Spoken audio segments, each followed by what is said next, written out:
महाराष्ट्र राज्याचे 27वे मुख्यमंत्री म्हणून देवेंद्र फडणवीस मुख्यमंत्री पदाची शपथ घेत आहेत।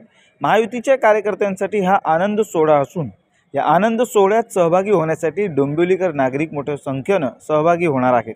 या नागरिकांना शपथविधी सोहळ्यापर्यंत नेण्यासाठी डोंबिवलीसह कल्याणच्या ग्रामीण भागातून बसेसची सोय करण्यात आली आहे।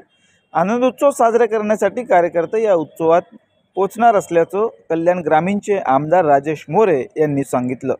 शपथविधी सोहळ्यासाठी जाताना छत्रपती शिवाजी महाराजांच्या पुतळ्याला पुष्पहार अर्पण करत बसेस समोर श्रीफळ वाढून आमदार मोरे यांनी या बसेस मार्गस्थ केल्या। यानंतर या बसेस समवेत आमदार मोरे देखील कार्यकर्त्यांसह कार्यक्रमस्थळी रवाना झाले। यावेळी उपशहर संघटक संतोष तळाशीलकर, उपशहर प्रमुख दिनेश शिवलकर, महिला आघाडीच्या शिल्पा मोरे, उपविभाग प्रमुख विजय दुधवडकर, प्रसाद चव्हाण, शाखा प्रमुख सतीश मोडक, बाळा शेलार यांच्यासह शेकडो कार्यकर्ते उपस्थित होते।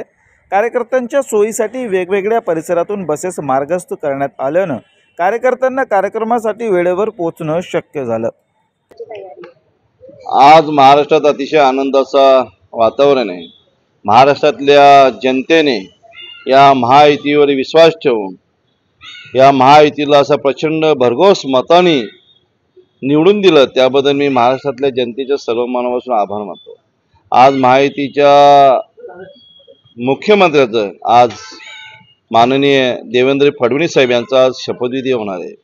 दोन्ही उपमुख्यमंत्री यांचाही शपथविधी होणार आहे आणि त्यांचं मोठ्या जल्लोषात आनंद साजरा करण्यासाठी कल्याण ग्रामीण आणि डोंबिवलीमधील आम्ही तमाम सर्व शिवसैनिक असतील, महायुतीचे कार्यकर्ते असतील, नागरिक असतील, आम्ही मोठ्या प्रमाणात त्या आनंद सोहळा लुटण्यासाठी जाणार आहोत।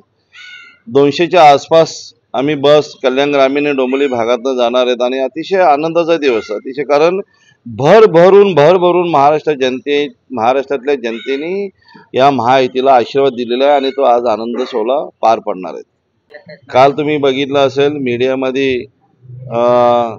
या महाराष्ट्रातले तिन्ही पक्षाचे नेते मुलाखत दिलेली आहे।